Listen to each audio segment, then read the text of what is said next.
We have been holding this briefing in the afternoon, so the switchover is, I think, is our majority view that we should switch to this new time.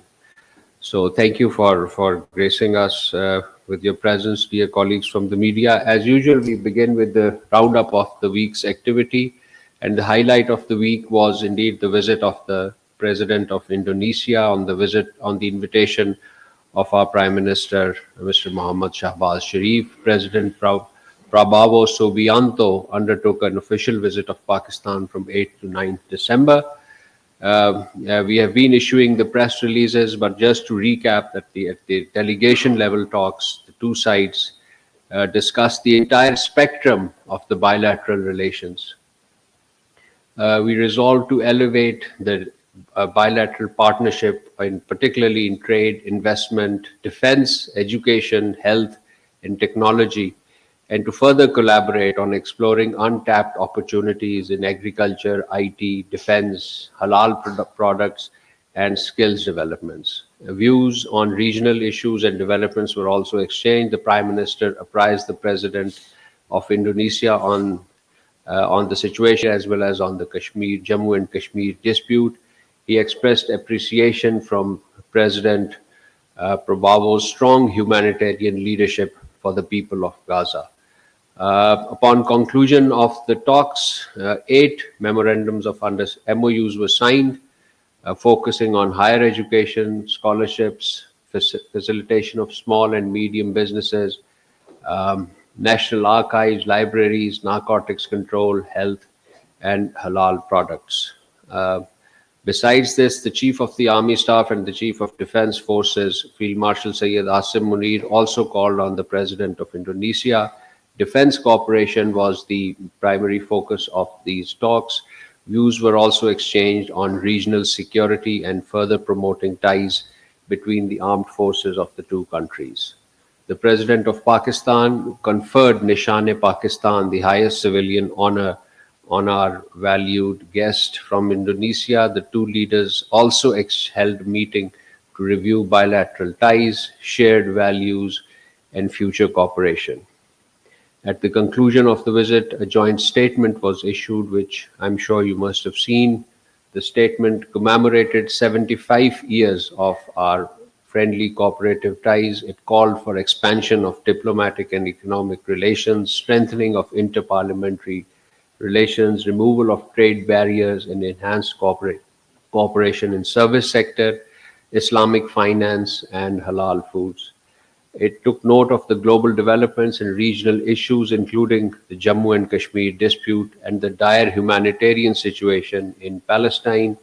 It reaffirmed the cooperation at a variety of multilateral forum, particularly of D8, where Indonesia will be assuming the chair in 2026.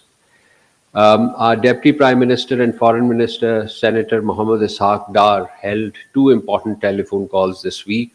On the 8th December, the Deputy Prime Minister and Foreign Minister spoke to the Foreign Minister of Iran, Mr. Abbas Araghchi. The two leaders discussed bilateral ties and regional developments.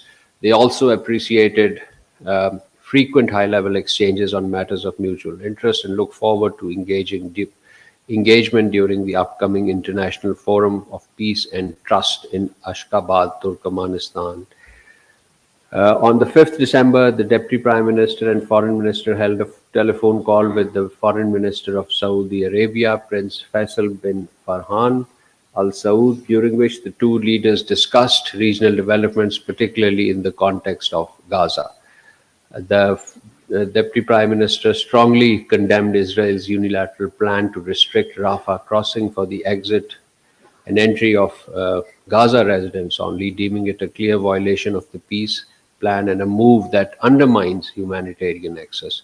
Both leaders reaffirmed their commitment to ensuring unfettered aid to Gaza and advancing coordinated efforts towards lasting peace. This week, the Indian External Affairs Minister made some remarks on an Indian news channel. We categorically reject and condemn these highly inflammatory, baseless, and irresponsible comments. Pakistan is a responsible state and all its institutions, including armed forces, are a pillar of national security, dedicated to safeguarding the sovereignty and territorial integrity of the country. The May 2025 conflict vividly demonstrated Pakistan's armed forces' professionalism as well as their resolve to defend the motherland and the people of Pakistan against any Indian aggression in a befitting, effective, and yet responsible manner. No amount of propaganda can belie this truth. The attempts by the Indian leadership to defame Pakistan state institution and its leadership are part of a propaganda campaign designed to distract the attention from India's destabilizing action in the region and beyond, as well as its state-sponsored terrorism in Pakistan. Such incendiary rhetoric emanating from New Delhi only exemplifies the extent of India's disregard for amity, peace, and stability in our region. Pakistan believes in coexistence, dialogue, and diplomacy. However, it stands firm and fully resolved and resolute in our intent and ability to safeguard our interest and national sovereignty. You must have seen, dear colleagues, that on the Israeli statement concerning the opening of Rafah crossing last week, the Deputy Prime Minister and Foreign Minister, along with the foreign ministers of Egypt, Jordan, the UAE, Indonesia, Turkey, Saudi Arabia, and Qatar, issued a joint statement expressing deep concern regarding Israeli statements about the opening of Rafah crossing in one direction with the aim of transferring residents of Gaza Strip into Arab Republic of Egypt. The ministers underscored their absolute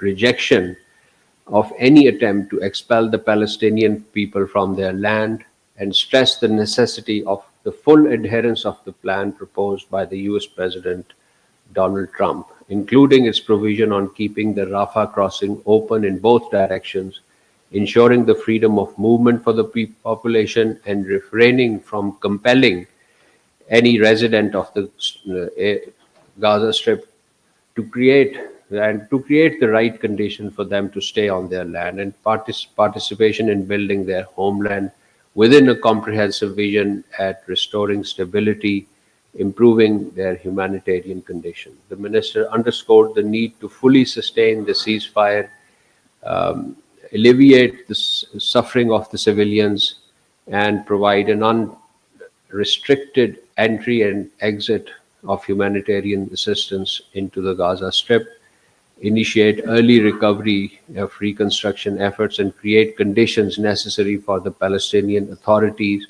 to resume its responsibilities, thereby laying groundwork for a new phase of security and stability in the region.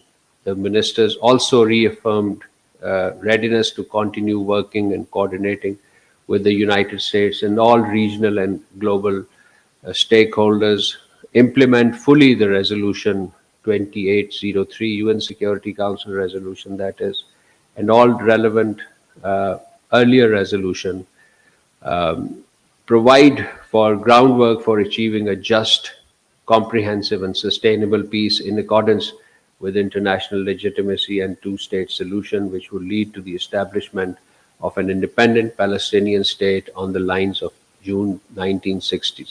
June 1967, including the occupied territories in Gaza and the West Bank, with East Jerusalem, Al-Quds al-Sharif as its capital.